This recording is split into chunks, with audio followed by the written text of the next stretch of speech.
십니까? 네. 오늘 셋째 날 내가 진실로 속히 오리라. 주님께서 오늘 저희들에게 허락하신 이 귀한 말씀이 우리의 마음 가운데 깊이 새겨지는 한 시간이 되기를 기도합니다. 오늘 말씀을 드리기 전에 첫날 그리고 어제 드렸던 말씀을 간략하게 다시금 정리드리고 그리고 그 말씀 위에 오늘 세 번째 말씀을 드리도록 하겠습니다. 성경이 말하는 선악의 개념은 세상이 말하는 도덕적이고 행위적인 개념을 훨씬 뛰어넘는, 하나님께서 아담의 코에 생기를 불어넣으시고 영원한 생명을 주실 때, 하나님의 호흡을 불어넣으실 때 생명, 살라라고 하는 창조의 명령처럼 존재하는 것, 그것이 바로 선이고, 악은 창조주의 명령과는 다르게 비존재 사망으로 돌아가는 것이 악이란 이야기를 지난 두 번의 시간 동안 다른 각도를 통해서 말씀을 드렸습니다. 원언약, 창세기 2장 17절, 내가 이것을 먹는 날에는, 선악과를 먹는 날에는 정령 죽으리라라고 하는 그 원언약을 어긴 죄로 인간은 죽어야 하는 것이죠. 이것이 바로 공의입니다. 그러나 하나님께서 아담이 남의 자식이 아니라 내 자식인 거죠. 그래서 하나님께서는 인간 대신 자신이 죽기로 선택하십니다.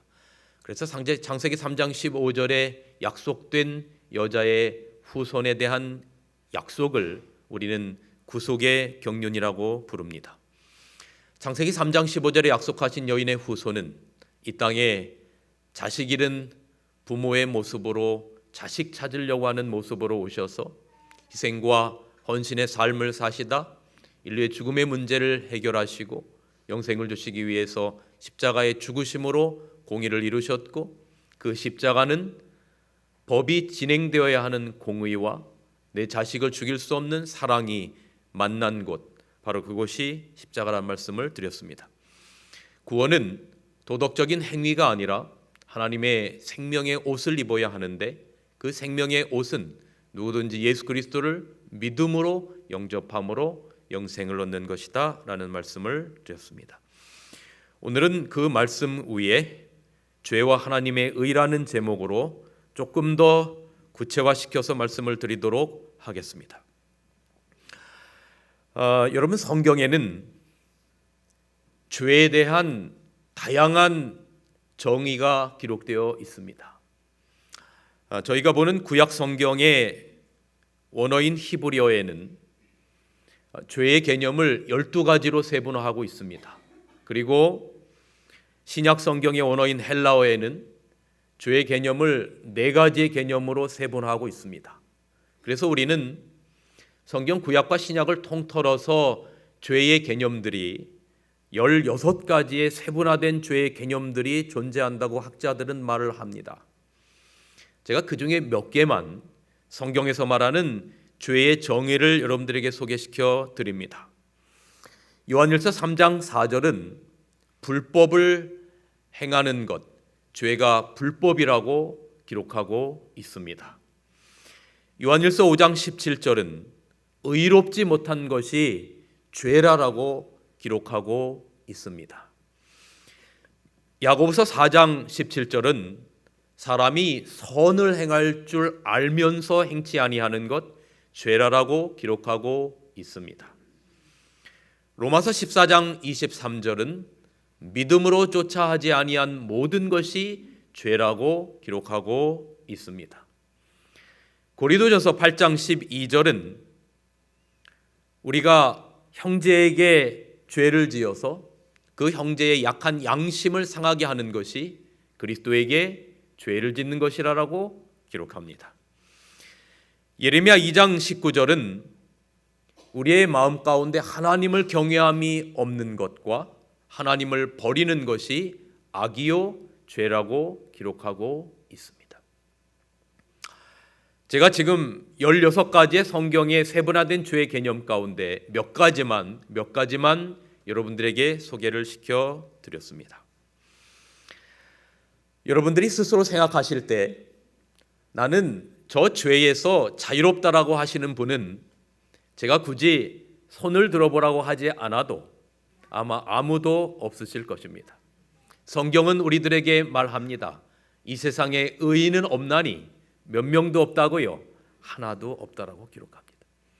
그러므로 우리는 저 죄 문제에서 자유로울 수 있는 존재는 이 땅에서 아담의 후손으로 태어난 모든 인류는, 그리고 주님께서 이제 이번 주 제가 금요일 날 다 말씀드리겠지만 선악간의 대쟁 투어가 종결되는 그 순간까지 이 땅에 사는 모든 아담의 후손들은 이 죄 문제에서 자유로울 수 없습니다.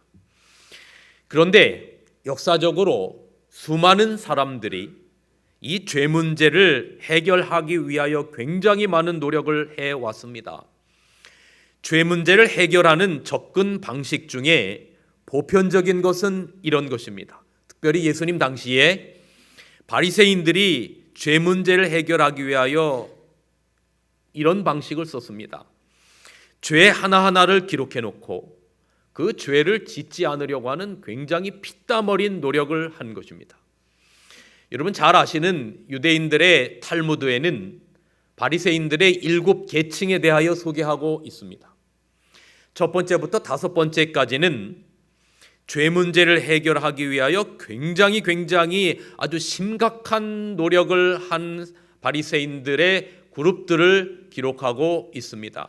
그리고 마지막에 6번째와 7번째가 아마 예수님께서 이 땅에 오셨을 때 예수님께 긍정적인 태도를 보였던 바로 바리새인들이 마지막 두 하나님을 경외하는 바리새인과 하나님을 사랑하는 바리새인들이었다라고 생각할 수가 있겠습니다. 그런데 여러분이 보시는 이 처음 5개의 바리새인들이 죄를 바라보는 개념은 그 죄 하나하나를 기록해 놓고 짓지 않으려고 해서 아주 피땀 어린 노력을 통하여 죄 문제를 해결하려고 했던 것이 죄 문제를 해결해서 의에 이르려고 하는 보통 사람들의 접근 방식이었습니다. 예를 들면 이런 것입니다. 신실한 바리새인들이 길을 걸어가다가 앞에서 아리따운 여인이 오면 눈을 감아버립니다. 왜냐하면 혹시 마음에 음욕을 품어서 죄를 지을까봐. 그래서 길을 가다가 이 아리따운 여인이 오면 눈을 감아버리니까 가다가 전봇대에 부딪히기도 하고 나무에 부딪히기도 하고 벽에 부딪히기도 해서 이마에 늘 멍이 있는 바리새인들, 이게 바로 저 위에서 3번째인 다박상을 입은 바리새인들이 그렇게 살았습니다. 또 하나는 죄를 만회할 수 있는 선한 일들을 늘 계산하는 바리새인들입니다. 예를 들면 제가 남의 물건을 하나 훔치면 이건 분명히 죄입니다. 바리새인들의 개념 가운데 죄입니다. 그러면 이 죄 문제를 해결하지 않고는 그들이 구원을 받을 수 없다라고 생각했기 때문에 이 죄 문제를 해결해서 의에 이를 수 있는 방법은 죄 문제를 상쇄시킬 만한 또 다른 행위적인 노력을 통하여 죄 문제를 해결하려고 했던 것입니다. 여러분, 그래서 바리새인들에게는 굉장히 두꺼운 책이 있는데 그게 뭐냐면 이 땅에서 우리가 질 수 있는 모든 죄들을 다 기록합니다. 거기에는 상상을 초월하는 수많은 그들이 생각하는 죄의 개념들을 기록해 놓았습니다.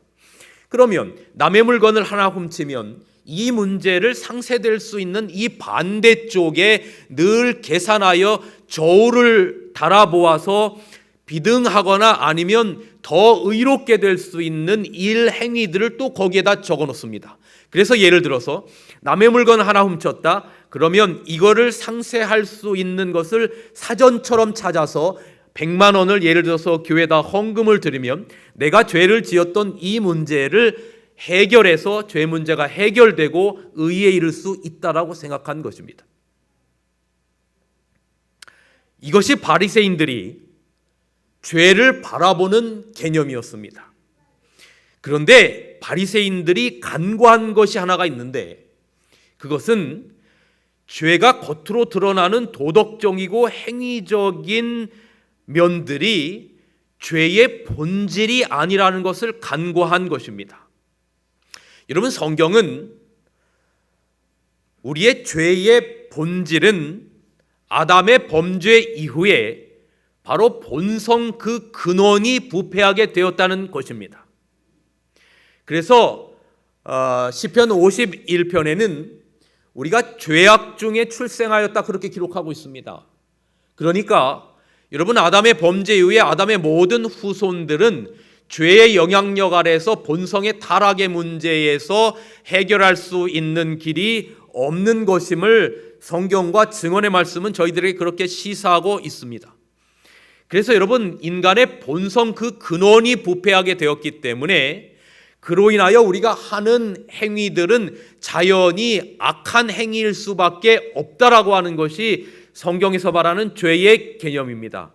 그러므로 죄의 본질은 어떤 행위적인 면에 국한되어 있어서 그 행위적인 문제를 해결하고 눈을 감아서 혹은 어느 저 깊은 산속에 살아서 혹은 뭐를 먹고 안 먹어서 해결될 수 있는 문제가 아니라 바로 그 본성의 근원의 부패가 죄의 본질의 문제라고 하는 것입니다.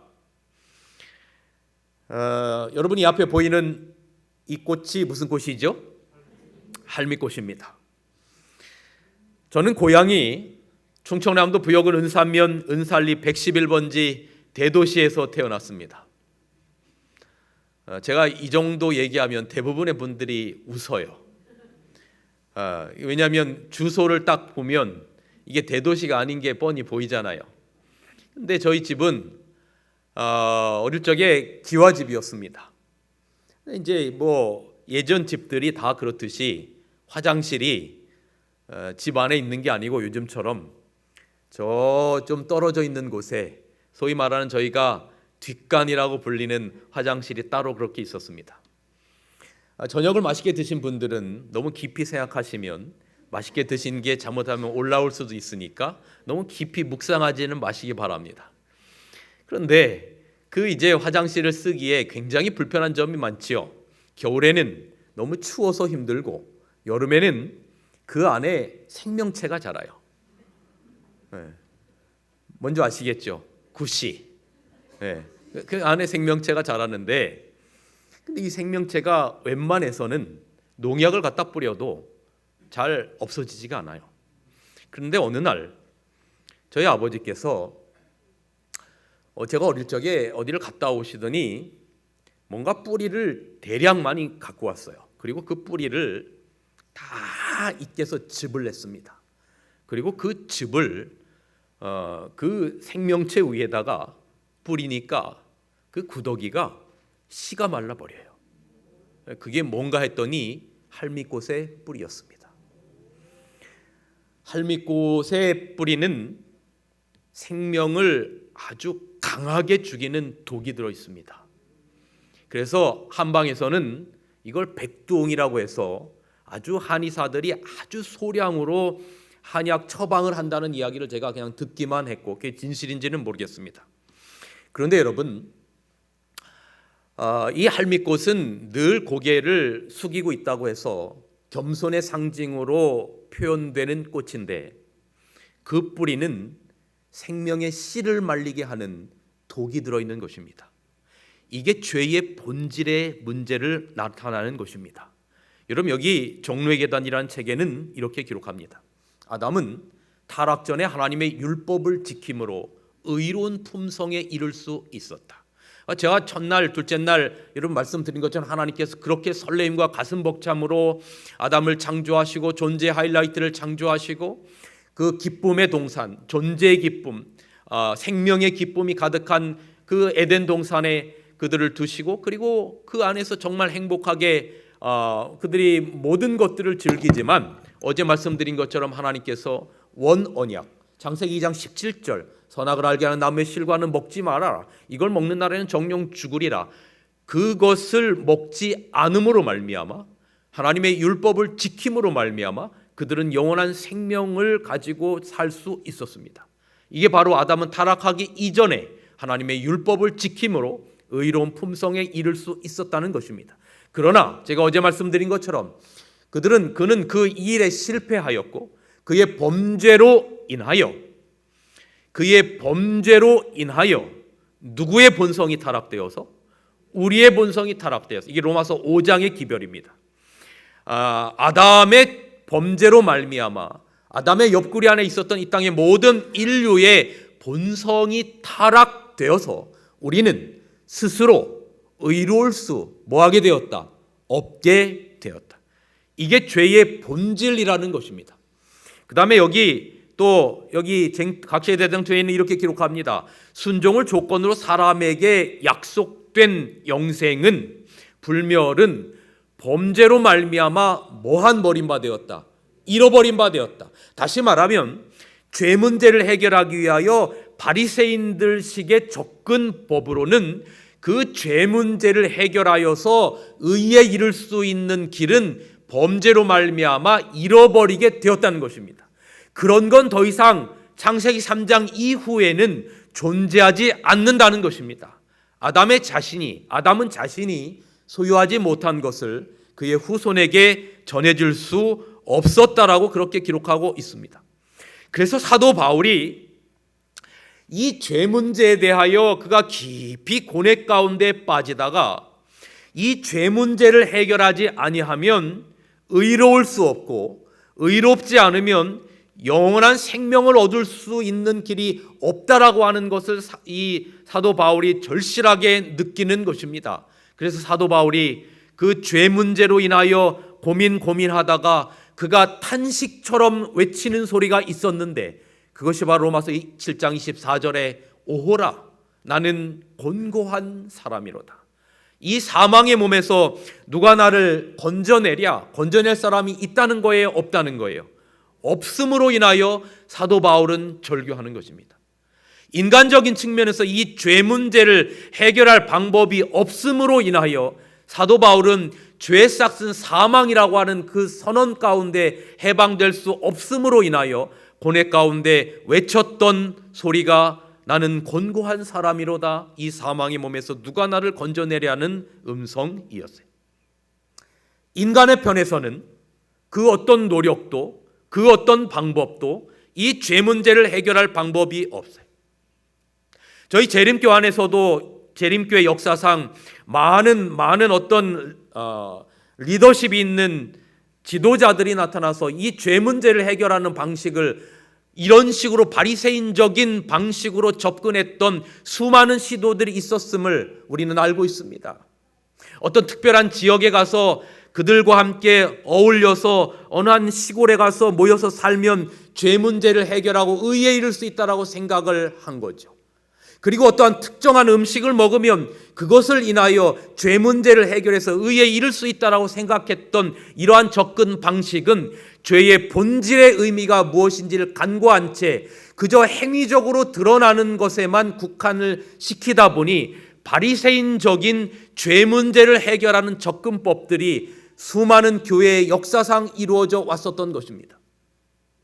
이 세상의 모든 종교는 죄 문제를 해결하는 방식이 전부 다 그렇습니다.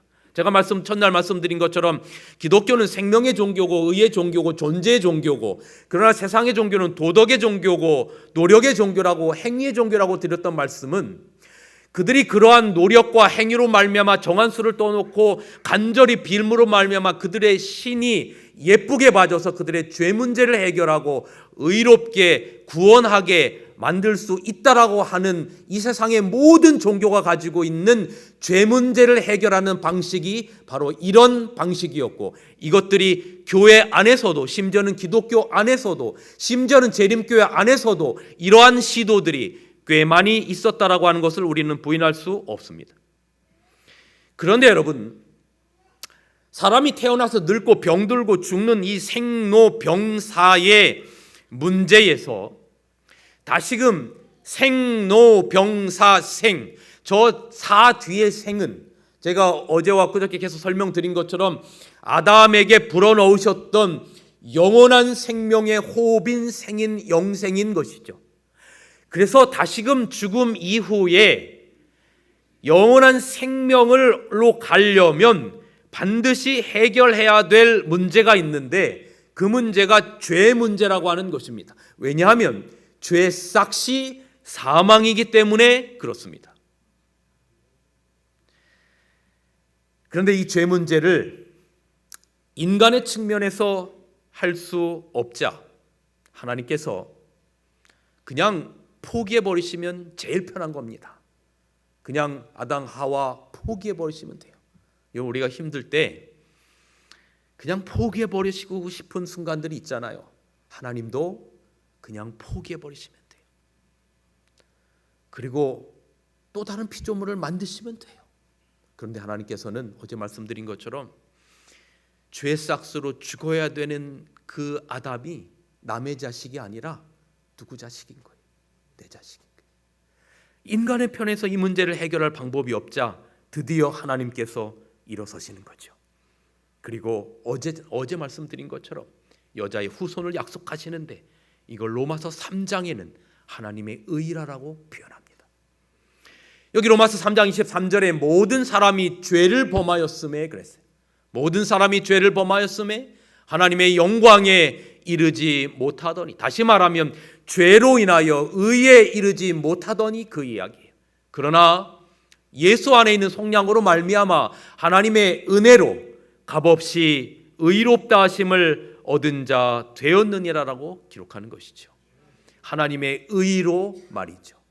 인간의 측면에서 죄 문제를 해결할 방법이 없자 하나님께서 나서셔서 그 죄 문제를 해결하는 준비한 방편이 바로 하나님의 의라는 것이죠. 제가 이 이야기를 제 경험을 통해서 설명드리기를 좋아합니다. 제가 신학교 다닐 때 이제 학교에서 120만 원의 장학금을 받았습니다. 이걸 가지고 뭐를 할까 생각을 하다가 차를 한 대 사야 되겠다고 생각을 했어요. 학생 전도사를 멀리까지 다녔거든요. 다니는 게 너무 힘들어서 차를 한 대 사야 되겠다 해서 10년 된 티코를 40만 원을 주고 샀습니다. 얼마나 기뻤는지 몰라요. 세상에 모든 걸 다 가진 것 같아요.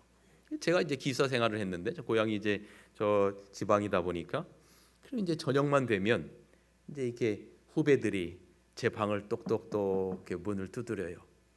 형님, 왜 차 좀 빌려주시면 안 될까요? 왜 그래? 후문 가서 맛있는 것 좀 사오게요. 그럼 이제 차 키를 빌려주는 거예요. 그럼 가서 이제 거기까지 걸어가기 귀찮으니까 이렇게 하고 제가 이제 주가가 올라간 거죠. 소위 말하는 주가가 올라간 거예요. 형님 최고다 막 이렇게 되는 거죠. 저기다 얼마나 저를 깨끗이 닦고 안에도 깨끗이 청소하고 지금 같아서는 굉장히 유치한데 왜 그랬는지 모르겠어요. 있는 스티커라는 스티커는 다 사다가 붙이고 막 이렇게 저 안에다가 향수도 뿌리고 막 그렇게 했어요. 한 번은 제가 저희 고향집에 내려가는데 이제 저희 고향집에 갈 때 만약에 이제 차가 없어서 대중교통을 이용하면 기사에서 나와서 버스를 타고 청량리나 석계역까지 가서 전철을 타고 갈아타고 해서 남부터미널로 가서 거기서 버스를 타고 천안을 가서 공주를 거쳐서 부여로 거쳐서 거기서 내리면 또 시내버스를 타고 신장로라 그랬잖아요. 옛날에 왜 그 포장되지도 않은 그 덜컹덜컹 거리는 길을 한 30분 가면 이 저희 집이 나오는 거예요. 갔다 오면 이 금요일 날 이제 외박을 받아서 이제 가면 밤 늦게 집에 도착하면 안식일 날 이제 예배 드리고 그 다음날 일요일 날은 또 오느냐고 하루 종일 보내기 너무 힘들고 그런 거죠. 드디어 이제 저도 드디어 자가용 오너가 된 거 아닙니까? 이 아버지 집에 가려면 얼마나 편한지 몰라요. 차를 가지고 가니까 이 천안으로 가서 온양 쪽 유구 쪽으로 이렇게 온양 쪽으로 가서 유구로 빠지면 거기 정산이라고 하는 곳으로 빠져서 가면 저희 집으로 갈 때 대중교통을 이용하는 것보다 시간이 훨씬 더 반 이상 단축이 되는 거예요. 이제 아버지 집을 가는 겁니다. 근데 저희 아버지 집을 한 20km 정도 남겨놓고 마지막 관문이 하나 있었는데 그게 미시령과 같은 꼬불탕꼬불탕한 길을 올라가서 그 산을 넘어야만이 이제 저희 아버지 집을 가는 겁니다. 도착하는 겁니다. 근데 이제 이 차가 기름이 거의 없는 거예요. 근데 그 당시에 한참 유행했던 유행어가 있었는데 티코는 휘발유 냄새만 맡아도 간다. 그리고 티코가 고속도로에서 빨리 달리는 이유는 프라이드처럼 보이려고 빨리 달린다.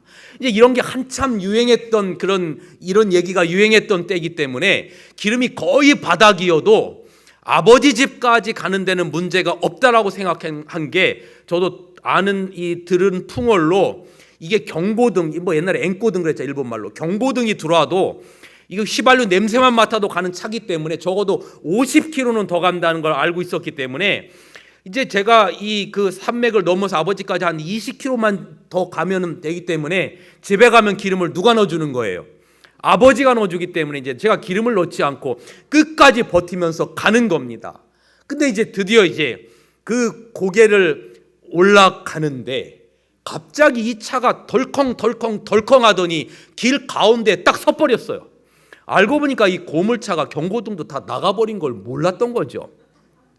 근데 문제는 저 위에서부터 차가 이렇게 내려오다가 코너를 딱 돌자마자 제 차를 발견하고 브레이크를 잡으니까 이 스키드 마크가 나면서 제 이 서 있는 차랑 부딪히게 생긴 거예요.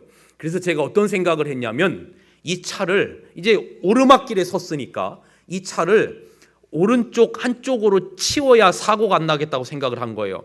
그러니까 방법이 이제 어떻게 하려고 생각을 했냐면 제가 이 차를 밀어서 한쪽으로 세우겠다고 오르막에 서 있는 차를 그렇게 생각한 겁니다. 그 생각이 굉장히 오판이었던 거죠. 여러분이 보실 때 제가 힘이 세게 생겼습니까? 안 세게 생겼습니까? 여러분의 웃음이 어떤 의미인지를 제가 압니다. 굳이 답을 안 하시는 게 좋습니다. 이럴 때는.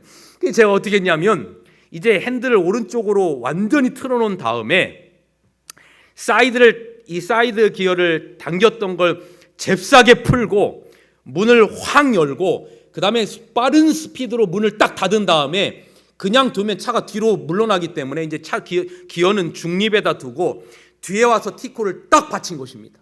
그리고 젖먹던 힘을 다해서 이 티코를 밀어 올려서 한쪽으로 치우려고 했는데 이게 저의 오산이었던 거죠.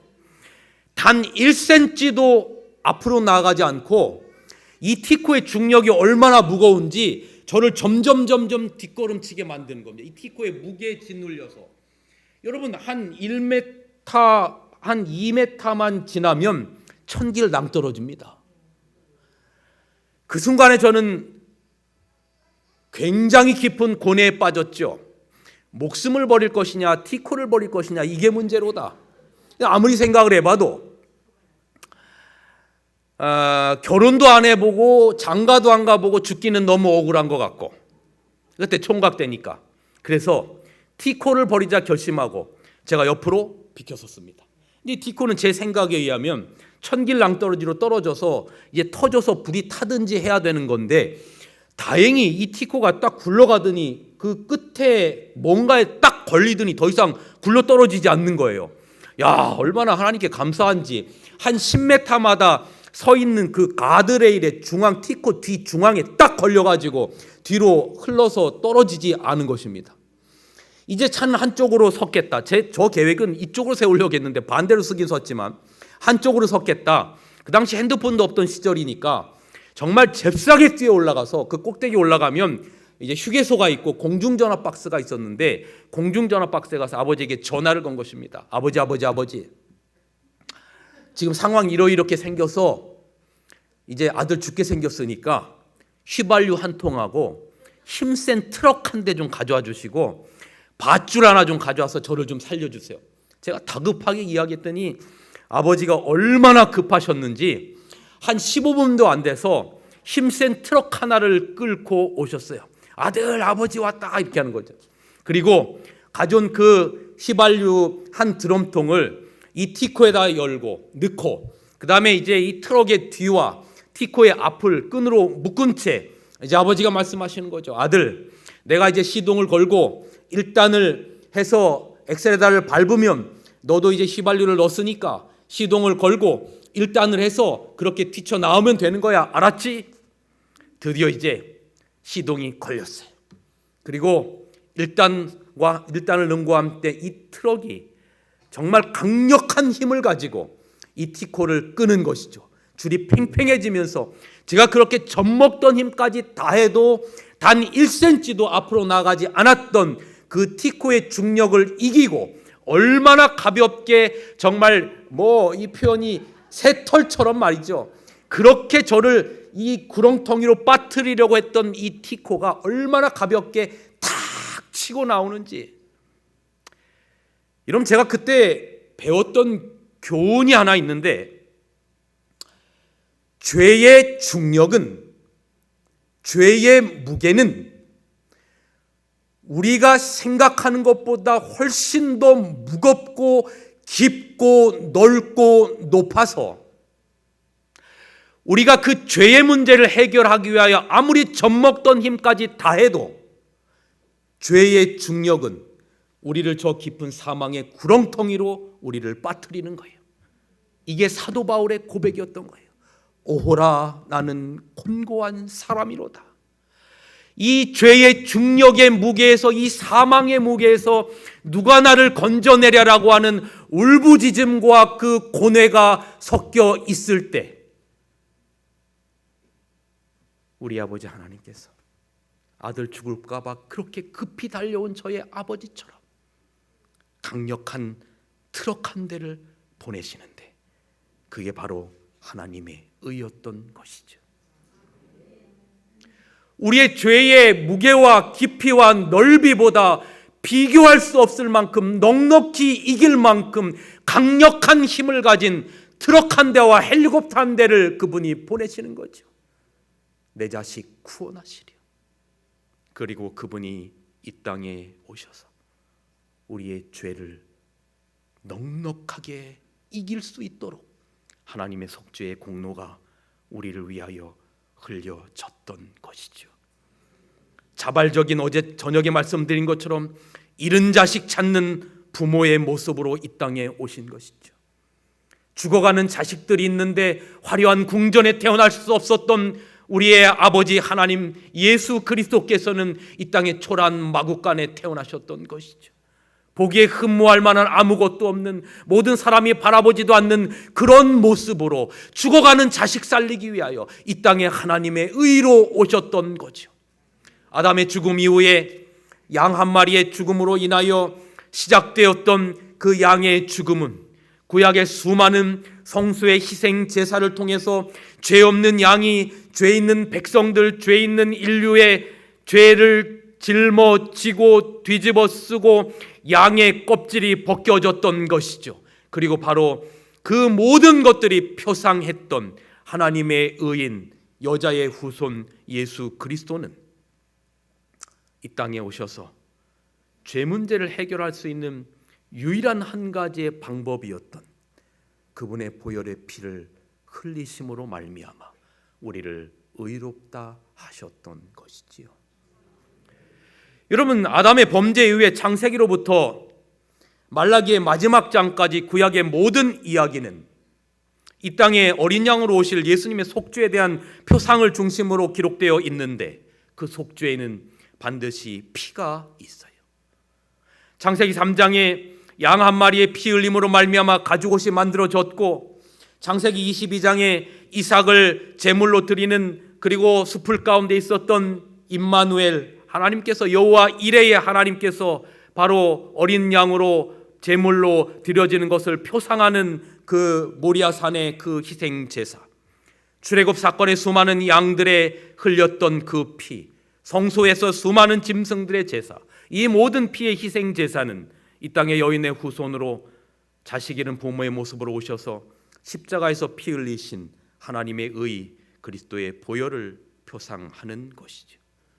그러니까 에덴에서 아담의 불순종으로 인한 그 이후로 더 이상 우리가 죄 문제를 해결하기 위한 바리새인적인 접근 방식으로 의에 이르는 길은 불가능해졌고, 이제는 오로지 딱 한 가지의 구원의 길, 그것은 바로 예수님의 피로 인한 구원만 있는 것입니다. 이제 우리가 그 피를 인하여 의롭다 하심을 얻었은즉 피 흘림이 없은즉 사함이 없느니라. 그래서 기독교의 선과 악은 제가 첫날서부터 계속해서 말씀드린 것처럼 어떤 도덕적이나 행위적인 측면의 문제가 아니라 이 문제는 생명의 문제고 존재의 문제라는 말씀을 드린 것입니다. 하나님의 아들의 생명의 옷이 벗겨져서 우리들에게 입혀지는 이야기인 것이죠. 드디어 그렇게 약속되었던 하나님의 의는 때가 찬 시각, 온 우주의 창조주시요 온 우주의 사령관이신 예수님께서 이 땅의 생물학적인 남녀의 관계와 상관없이 처녀 마리아를 통하여 잉태되셨고 이 땅에 오셨습니다.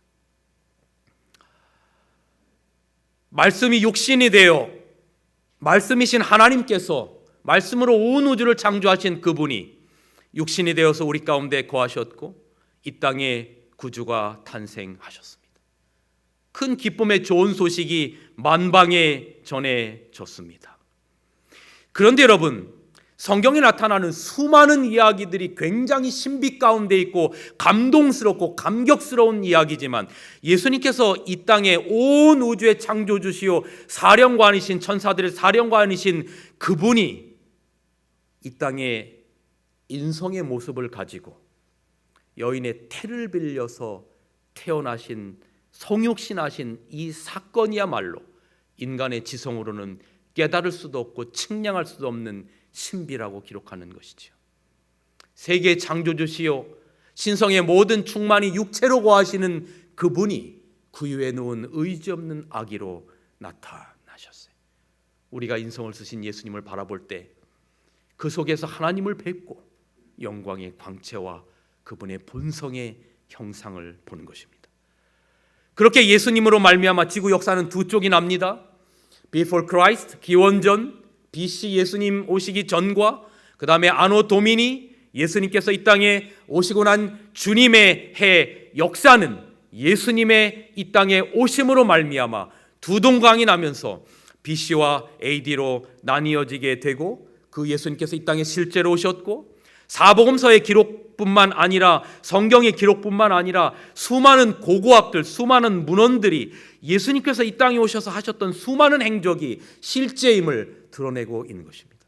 제가 IAS에서 공부를 할 때 고고학, 이 아르케올로지 이 과목을 공부했는데 성경 외에 예수님께서 이 땅에 오셔서 하셨던 그 수많은 행적들이 기록된 수많은 고고학적인 자료가 있다는 걸 보고 얼마나 많이 놀랐는지 몰라요. 예수님의 행적들을 기록한 여러 가지 고고학적인 자료들, 성경의 이야기들, 이 모든 것들은 그리고 역사가 BC와 AD로 나뉜 것은 그분이 하나님께서 약속하신 여자의 후손이고 하나님의 의로 이 땅에 인류를 구원하기 위하여 오셨다는 역사적인 사실 앞에 우리는 숙연해질 수밖에 없는 것입니다. 뿐만 아니라 그분이 돌아가시는 때도 성경에는 정확하게 예언이 되어 있는데 다니엘 9장 27절에 오늘 시간상 이 다니엘서 9장의 이야기를 제가 다 설명드릴 수는 없지만 혹시 이제 교회를 나오신 지 얼마 안 되시는 분들이 궁금하시면 우리 목사님들께 이 다니엘서 9장의 이야기들을 함께 공부하면 굉장히 흥미롭고 신비할 것이라고 생각합니다. 예수님께서 한 일회의 절반에 십자가에 달려 돌아가시겠다고 예언된 그 예언처럼 정확히 AD 31년 유대력 1월 14일 6월절 어린 양으로 바로 하나님의 의신 예수 그리스도께서 십자가에 달려 돌아가심으로 말미암아 창세기 3장 15절에 약속된 여인의 후손인 예수님께서 마침내 십자가를 지심으로 말미암아 사단을 영원히 멸망시킬 수밖에 없는 사단의 머리를 짓밟으셨고 십자가에 달리심으로 말미암아 인류 죄 문제, 사망의 문제를 해결하셔서 우리를 의롭다고 칭할 수 있는 길을 열어 놓으신 것이죠. 그리고 그분이 갈보리 언덕에서 그 고난 가운데 십자가를 지시고 그리고 마침내 주님은 요한복음 19장 30절 다 이루었다라고 하는 선언이 온 우주 앞에 울려 퍼지는 겁니다. 그분이 여러분과 저의 이름표를 가슴에 다신 것이죠. 옆에 있는 누구를 위해서 돌아가신 게 아니라 나의 이름표를 달고 그분이 보혈의 피를 흘리셨어요. 어제 말씀드린 것처럼 아버지, 저들을 용서하여 주세요. 저들을 사하여 주세요. 저들이 하는 일을 무슨 짓인지 저들이 알지 못하나이다. 여러분과 저의 이름표를 달고 그분이 다 이루었다는 선언을 하셨어요. 도대체 무엇을 다 이루셨는가? 하나님의 십자가 그 깊고 몇 가지의 의미들을 좀 살펴보면 어제 말씀드린 것처럼 죄인이 죽어야 된다라고 하는 공의와 내 자식을 죽일 수 없는 자비를 십자가에서 만나게 하셨어요.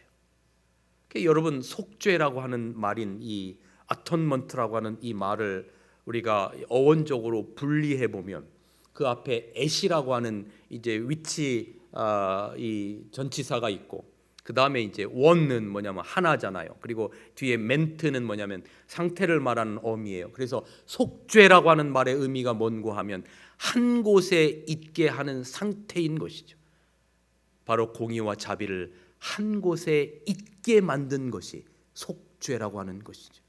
그분께서 우리의 죄를 직접 짊어지시고 율법이 죄의 싹슨 사망이라고 하는 그 공의를 그분이 대신 짊어지신 것이죠.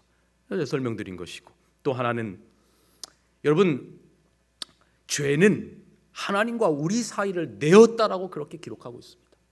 죄가 하나님과 우리 사이를 내었어요. 서로 관계가 틀어지면 잘 말을 안 해요.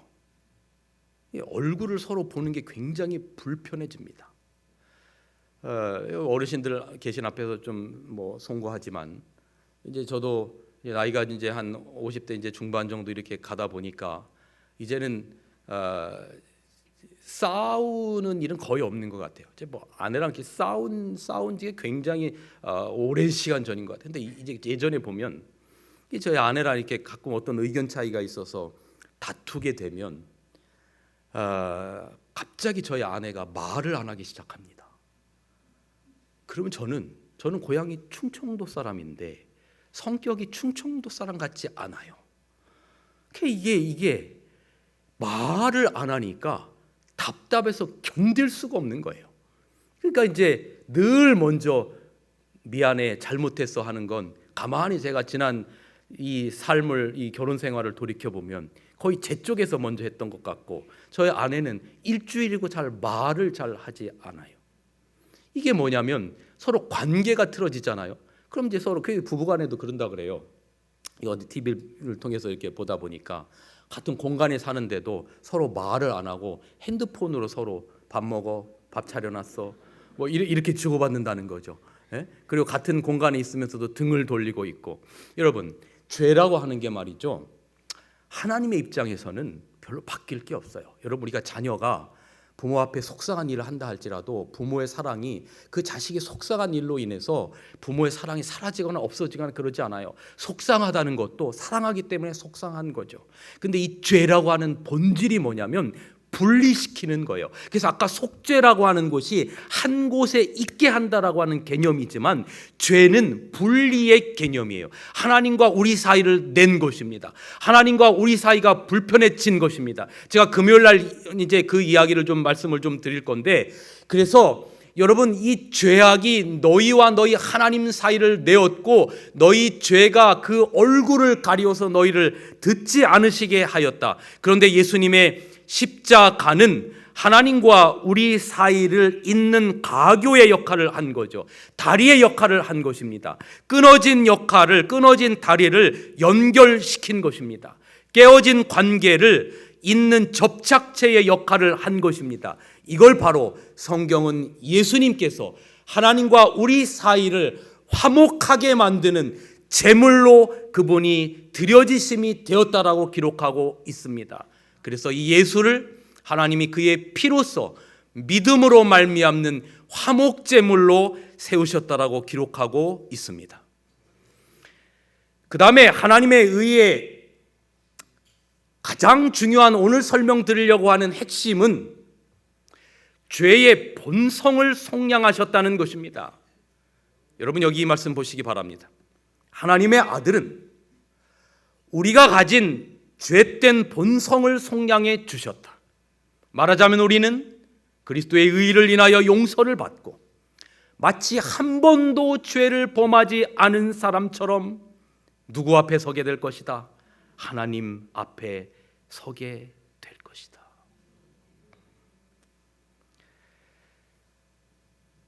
여기 이사야 1장 18절에 오라 우리가 서로 변론하자. 너희 죄가 주홍 같을지라도 눈과 같이 희어질 것이요 진홍같이 붉을지라도 뭐처럼 되겠다. 그리고 그런즉 누구든지 그리스도 안에 있으면 새로운 피조물이라 이전 것은 지나갔으니 보라 새 것이 되었도다라고 하는 이 말의 의미를 저희는 간혹 이렇게 해석합니다.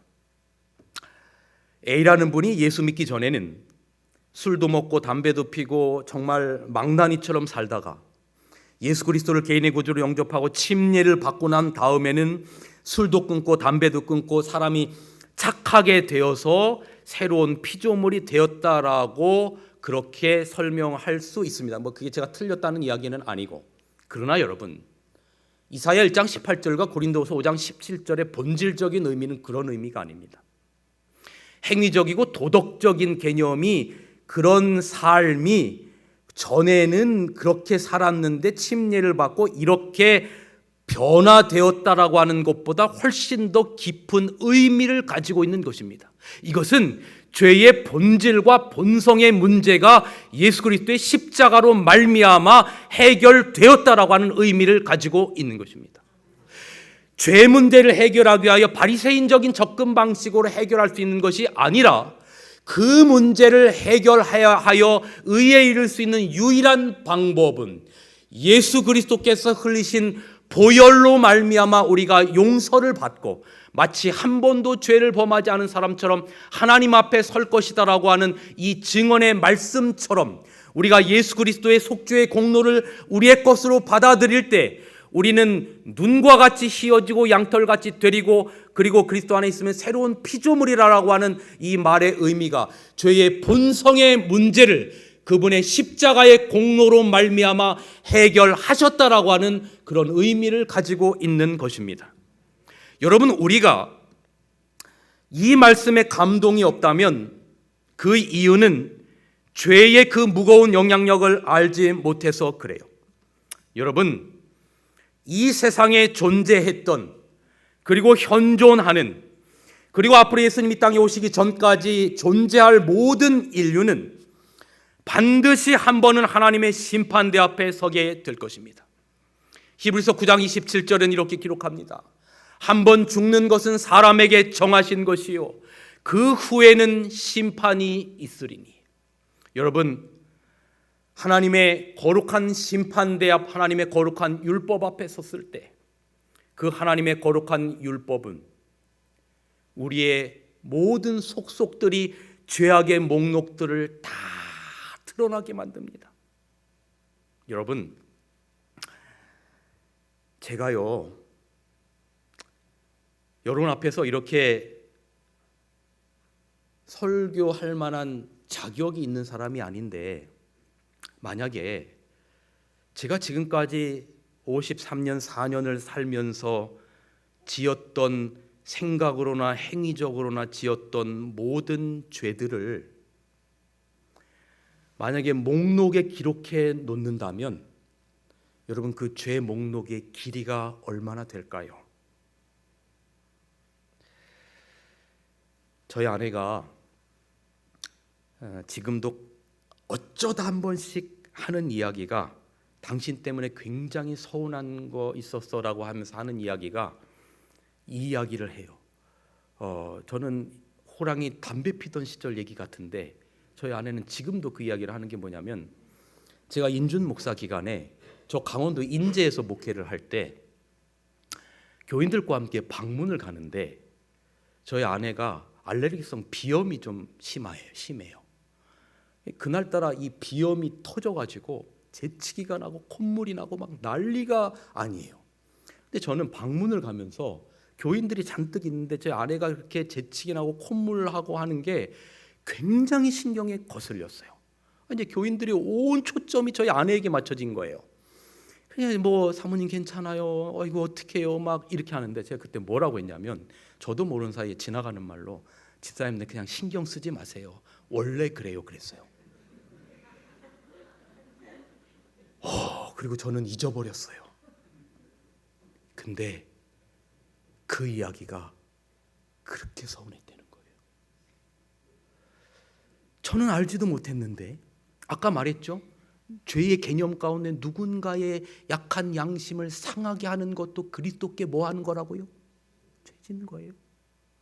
나도 알지 못한데 내가 무심코 했던 그 어떤 하나의 언행, 그 어떤 하나의 말투로 인하여, 어떤 그 뉘앙스로 인하여 혹시 누군가가 가슴 아파하고 상처를 입었던 그런 모든 것들을 포함해서 저의 도덕적인 죄, 행위적인 죄, 생각적인 죄들이 만약에 여러분 종이에 기록되어서 지난 53년 4년 동안 살아왔던 나의 죄의 목록들이 다 기록된다면 여러분 그 길이가 얼마나 될까요?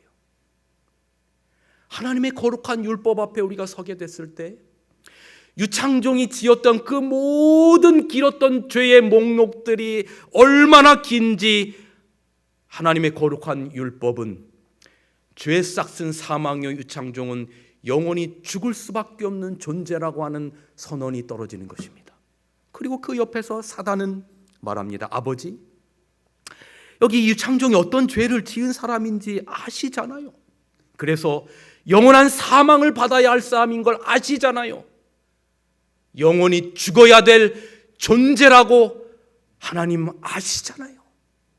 그래서 유창종은 영원히 죽어야 될 존재라고 하는 둘째 사망의 선포가 땅 떨어지려고 하는 바로 그 순간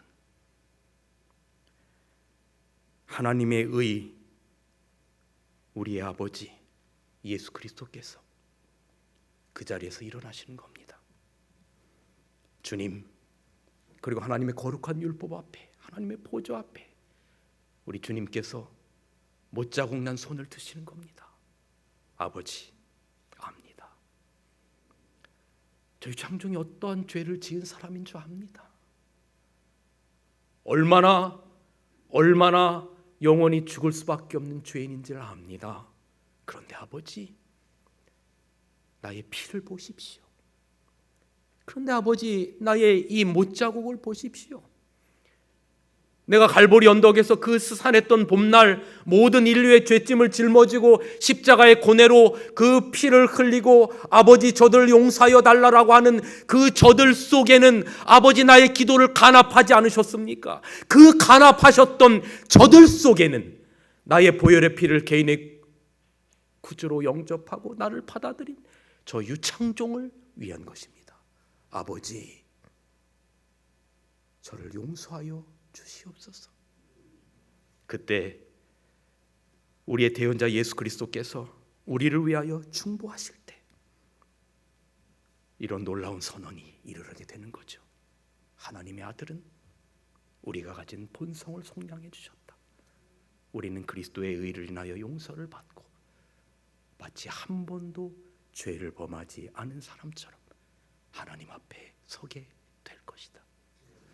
유창종의 이름 앞에 용서되었고 도말되었다는 기록이 나의 도덕적이고 의로운 행위로 인함이 아니요, 오직 그분이 갈보리 언덕에서 흘리신 우리의 죄의 목록 위에 떨어진 그분의 보혈의 피가 우리의 모든 죄의 목록들을 다 도말시키는 그분의 공로로 말미암아 우리는 용서를 받고 마치 한 번도 죄를 범하지 않은 사람처럼 서게 될 것이다. 말씀을 줄이면서 하나의 이야기를 들려드립니다.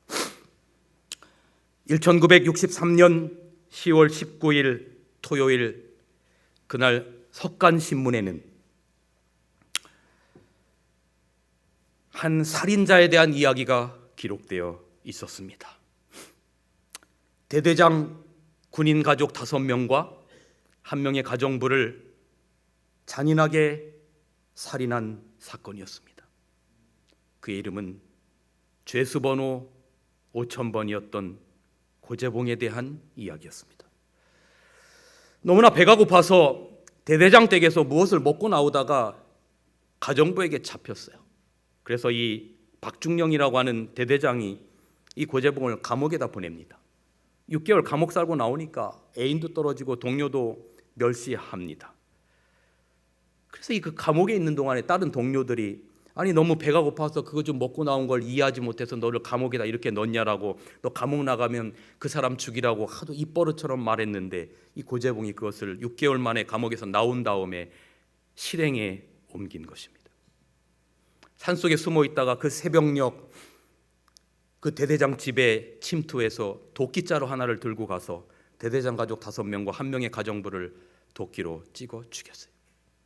도망 다니다가 한 달 후에 청계천에서 땅콩 장수에게 잡혀서 드디어 그가 사형 언도를 받고 5,000번 죄수번호를 달고 감옥에 있는데 어느 한 초등학교 3학년 아이로부터 편지가 한 통이 날라왔어요.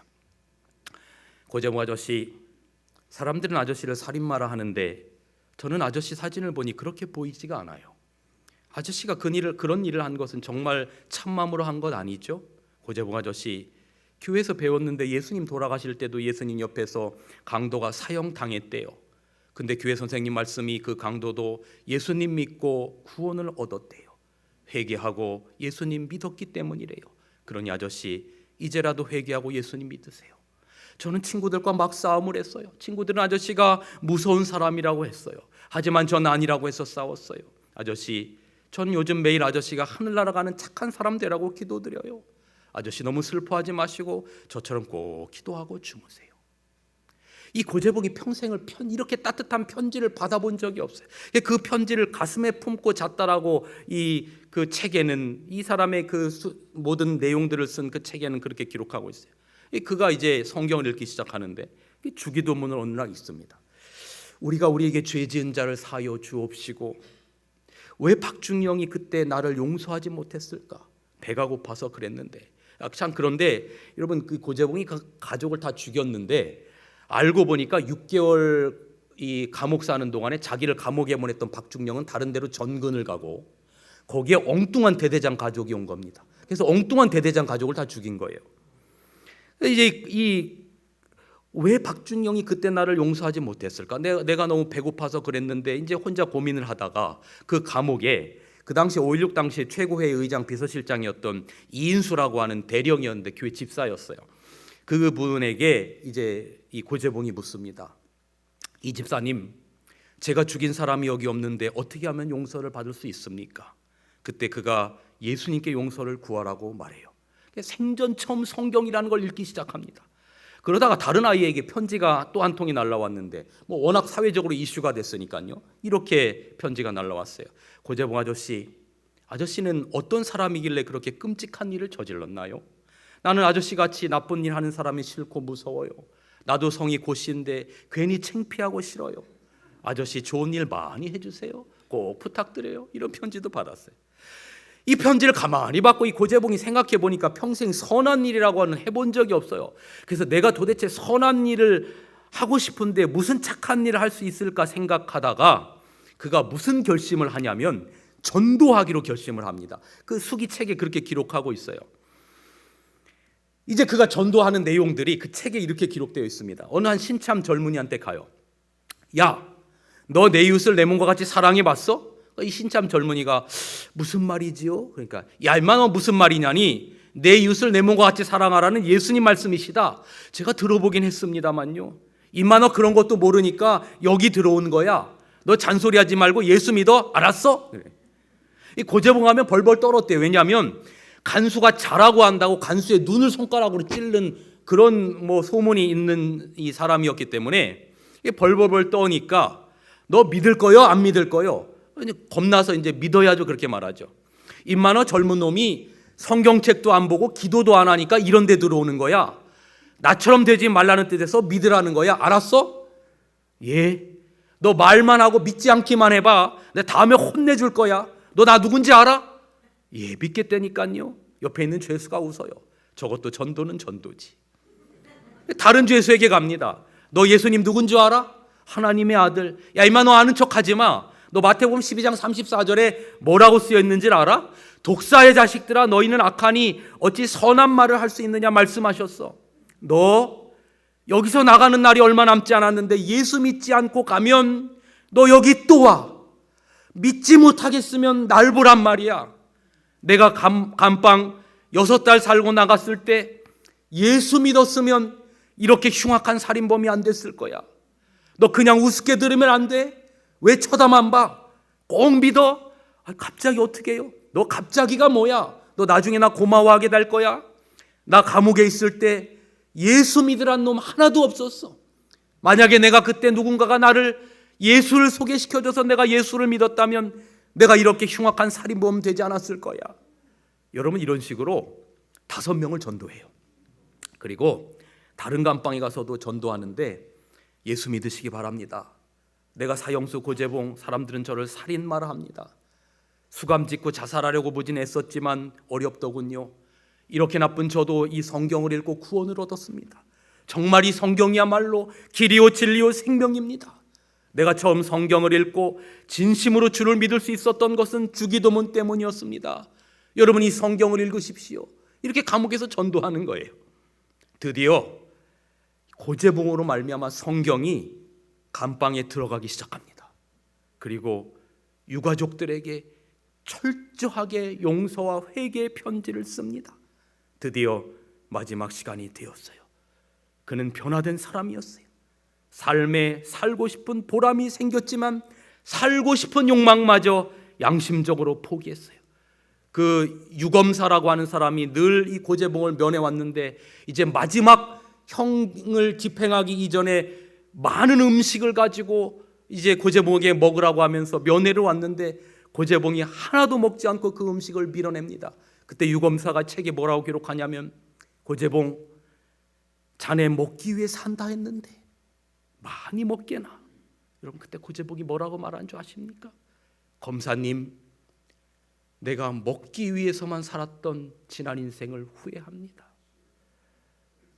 내가 왜 지난 인생을 진작 예수를 알지 못하고 먹기 위해서만 살았는지 모르겠습니다라고 하면서 후회하면서 그 음식을 다 밀어내요. 드디어 사형 당일 그날 그 아침, 고재봉 면회라는 이름이 풀렸어요. 고재봉은 직감적으로 마지막이 가까웠다는 걸 느낍니다. 그 주변에 있던 동료들이 흐느꼈어요. 그 동료들 한 명 한 명에게 악수를 하면서 울지 말고 천국에서 다시 만납시다. 옆방의 양창수라는 사람에게 가서 자기가 읽었던 성경을 전하면서 말합니다. 울지 말고 천국에서 다시 만납시다. 형장으로 옮겨졌어요. 헌병, 얼굴에 눈 가리게 하고 표적을 다는 헌병 장교에게 수고하십니다. 예수 믿고 구원 받으시기 바랍니다. 마지막 군종 장교가 그에게 와서 마지막 소원이 뭐냐고 물어요. 그러자 그가 기도하고 싶다고 말하는데 그 책에는 이렇게 기도합니다. 하늘에 계신 아버지, 전도의 열매를 맺게 해주셔서 감사합니다. 지금 감방에 있는 죄수들이 당신을 믿고 구원을 얻었습니다. 저 총 쏘는 헌병 고통 없고 실수 없게 해주세요. 저 사람은 사람을 죽이기 위해 저러는 게 아니라 의무를 이행하기 위해서 저러는 겁니다. 여기 있는 모든 사람이 예수님을 믿도록 도와주세요. 우리나라 모든 군대를 축복해 주세요라고 기도를 합니다. 그곳에 있던 모든 사형 집행관이 감동을 받아요. 드디어 오후 3시, 이제 마지막 순간에 교도관이 정말 마지막 한 가지의 소원만을 들어주겠다고 말합니다. 그때 그 고재봉은 제가 찬송을 부르면서 죽고 싶습니다. 그게 바로 마지막 그가 불렀던 찬송이, 찬미가 474장 하늘 가는 밝은 길이었어요. 근데 이 고재봉이 그 교도관에게 뭐라고 부탁을 하냐면, 제가 얼굴에 웃음을 띌 때 총을 쏴달라고 부탁을 해요. 그 수기책에 보니까 고재봉이 이 찬양 가사를 다 외워서 그가 이 찬양을 불러요. 하늘 가는 밝은 길이 내 앞에 있으니 슬픈 일을 많이 보고 늘 고생하여도 하늘 영광 밝음이 어두운 그늘 해치니 예수 공로 의지하여 항상 빛을 보도다. 근데 그 책에 뭐라고 써져 있냐면, 고재봉이 이 찬양을 부르다가 그렇게 넋놓고 울었다고 기록해요. 내가 왜 진작 예수님을 몰랐을까? 내가 왜 먹기만을 위해서 살았던가? 내가 예수님을 알았다면 이렇게 되지는 않았을 텐데. 내가 염려하는 일이 세상에 많은 중, 내가 염려하는 일이 세상에 많은 중, 속의 근심 밖의 걱정 늘 시험하여도 예수 보배로 온 피 모든 것을 이기니 예수 공로 의지하여 항상 이기리로다. 우리 3절 같이 한번 불러보겠습니다. 내가 천성 바라보고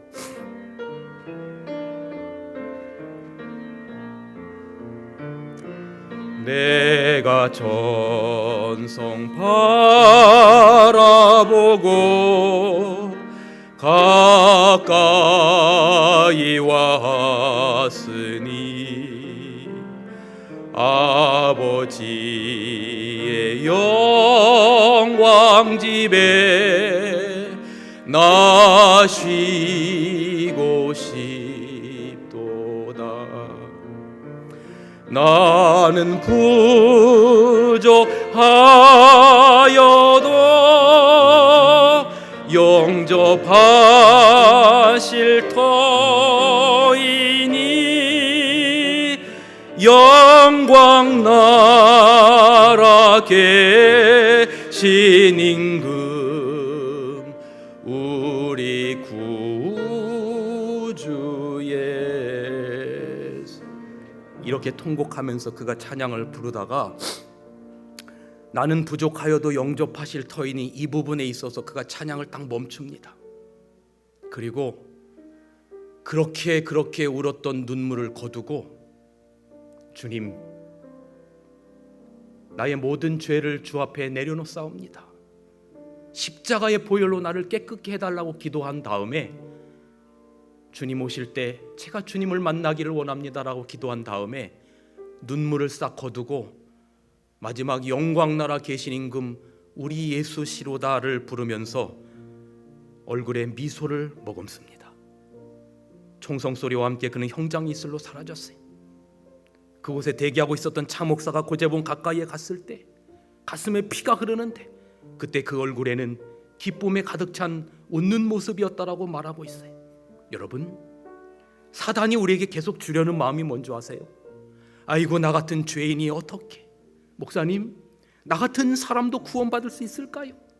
목사님, 나 같은 사람도 용서받을 수 있을까요? 이런 마음이 들 때 여러분이 되뇌이며 읽을 말씀을 마지막으로 소개시켜 드립니다.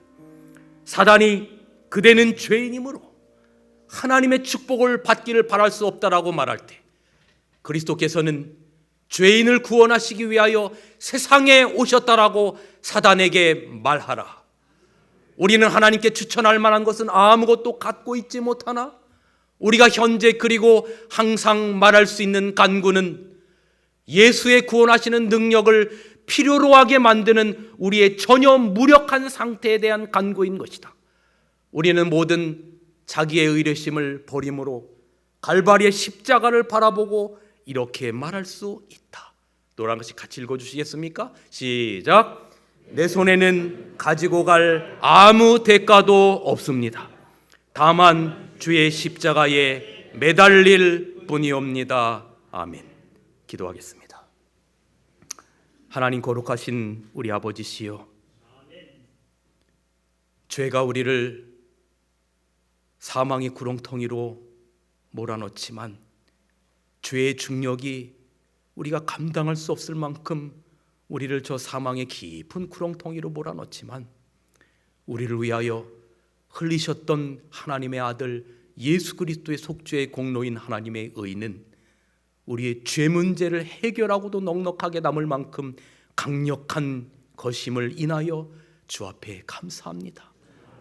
주의 보혈의 십자가의 공로가 우리의 죄의 목록 위에 떨어졌고 그 십자가의 보혈의 거룩한 피가 우리의 죄의 목록들을 토말시켰고 하나님 앞에 한 번도 죄를 범하지 않은 사람처럼 서게 될 것이라고 하는 놀라운 선언 앞에 저희는 감히 고개를 숙이며 주의 은혜에 감사할 따름입니다. 아버지 하나님, 그 주님의 은혜를 저희 마음 가운데 깊이 새기며 주님의 사랑 안에 늘 거하는 주의 신실한 종들 되게 하여 주시옵소서.